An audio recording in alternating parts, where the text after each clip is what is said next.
Coin, magnetic coin যেটি, এই magnetic কয়েনটি নেয়ার জন্য তাৎক্ষণিক সেখানে ৪৫ লক্ষ টাকা প্রদান করেন। ৪৫ লক্ষ টাকা প্রদান করার পরে পরবর্তীতে বাদীকে যেহেতু বলা হয়েছে এটির দাম ২০ বিলিয়ন ইউএস ডলার, তো ৪৫ লক্ষ টাকা দেওয়ার পরেও বাদীর কাছ থেকে আরও ৭৫ লক্ষ টাকা নেওয়া হয় এবং ৫০ লক্ষ টাকার একটি চেক নেওয়া হয়। নেওয়ার পরে যখন বাদী পরবর্তীতে এই ম্যাগনেটিক কয়েনটি তাদের কাছ থেকে নেয়ার পরে উনি ওনার নিজস্ব মেকানিজমে পরীক্ষা করেন, তখন দেখা যায় যে এই ম্যাগনেটিক কয়েনটি ভুয়া। তখন তিনি থানা পুলিশের দ্বারস্থ হন। আমাদের আদাবর থানা পুলিশের চৌকস টিম এটি নিয়ে কাজ শুরু করে এবং কাজ শুরু করার পরে ওনারা এই গত রাত থেকে আজকে সকাল পর্যন্ত এই প্রতারক চক্রের যে ৪ জন সদস্য, অ্যাক্টিভ সদস্য, তাদেরকে ধরেন, তাদেরকে আটক করেন। আটক করার পরে তাদের জিজ্ঞাসাবাদ করে তাদের কাছ থেকে এই যে ৪৫ লক্ষ টাকার ৫০ লক্ষ টাকার যে চেক এবং নগদ ১৯,৫০,০০০ টাকা উদ্ধার করেন, 10টি মোবাইল ফোন উদ্ধার করেন এবং এই প্রতারক চক্রের কাজে বিভিন্ন সরঞ্জামাদি উদ্ধার করেন, আর এই 4টি ম্যাগনেটিক কয়েন উদ্ধার করেন। তো সব কিছু মিলিয়ে আমরা এখন তাদের বিরুদ্ধে একটি মামলা করেছি। এখন একটু পরে তাদেরকে বিজ্ঞ আদালতে আমরা প্রেরণ করব এবং তাদেরকে জিজ্ঞাসাবাদে তাদের নামে আমরা তাদের পিসিপিআরে আরও বেশ কয়েকটি মামলা পেয়েছি এবং জিজ্ঞাসাবাদে আরও অনেক তথ্য পাচ্ছি যে তারা এরকম কর্মকাণ্ড আরও অনেক জায়গায় এর আগেও ঘটিয়েছে। তো ধন্যবাদ সবাইকে। কারো যদি কোনো প্রশ্ন থাকে। সর্বমোট প্রথমে হচ্ছে ৪৫ লক্ষ টাকা নগদ, এর পরবর্তীতে ফেজে ৭৫ লক্ষ টাকা নগদ, তারপরে ৫০ লক্ষ টাকার চেক।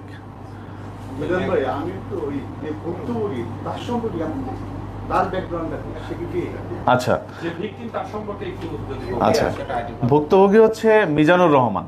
মিজানুর রহমান উনি একটি আইটি ফার্ম চালায়। ওনার কিছু নগদ টাকা রয়েছে, কিছু নগদ কাঁচা টাকা রয়েছে যেটি উনি ব্যবসায়ের কাজে উনি লাগাতে চাচ্ছিলেন, কিন্তু এই ব্যবসাটি ওনার কাছে মনে হয়েছে যে অল্প সময়ে উনি হয়তো অনেক বেনিফিটেড হবেন, এজন্য এই প্রতারক চক্রের এই প্রতারণার ফাঁদে উনি পা দিয়েছেন।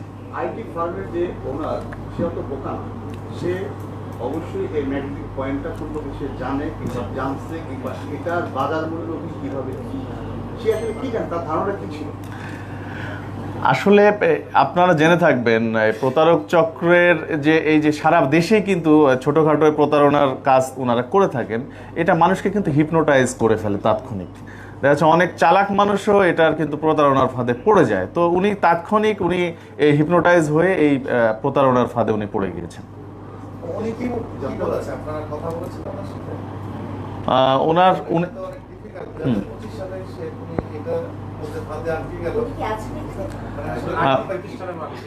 ওনার সঙ্গে আপনারা পরবর্তীতে আপনার কথা বলতে পারেন।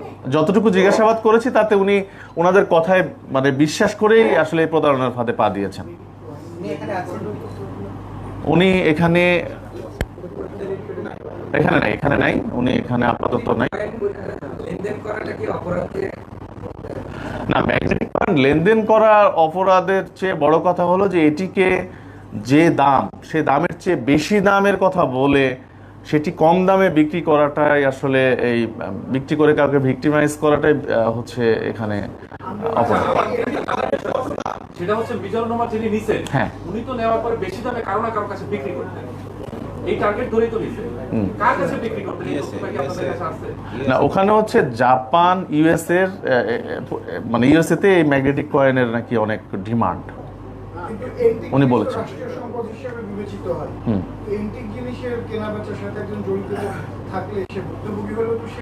না, আমরা পরবর্তীতে খতিয়ে দেখবো, যেহেতু এটি ভুয়া। এন্টিক জিনিসটি যদি এন্টিক হতো তাহলে আমরা হয়তো ওই লাইনে আগাতাম। এটা ভুয়া, ম্যাগনেটিক কয়েনটা তো ভুয়া, এটা রিয়েল না।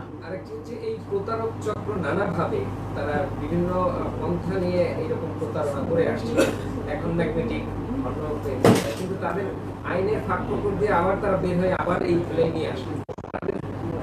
আইনের কোন ধারায় আপনারা তাদেরকে নিচ্ছেন যাতে ছাড় দেওয়া যাবে না বা মামলা উঠলে যাবে না, এরকম কোনো ব্যবস্থা? এটা আসলে বিজ্ঞ আদালতের বিষয়, জামিনের বিষয়। আপনাদের সেই জায়গাটা ধারা, আমরা তো আসলে প্রচলিত আইন মেনেই কাজ করি। পুলিশের তদন্ত করবে, বিচার বিচার বিভাগের কাজ করবে। আমাদের পক্ষে চেষ্টা থাকে তার জন্য জামিন না হয়, এই বিষয়টি আমাদের পুলিশের পক্ষ থেকে আমরা করে থাকি।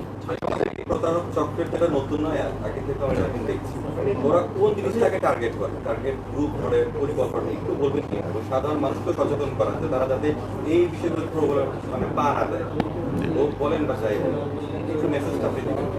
না, এটা তো অবশ্যই সবার জন্য এই মেসেজটি দিতে চাই যে আসলে আপনারা যখনই দেখবেন কেউ অল্প সময়ে আপনার কাউকে বলবে যে মানে আপনার অল্প পরিশ্রমে আপনি অনেক বেশি বেনিফিট পাবেন, তখনই আপনি ভেবেই নেবেন এটা প্রতারণার সাথে জড়িত তারা, কিংবা এটা প্রতারক চক্রের কাজ।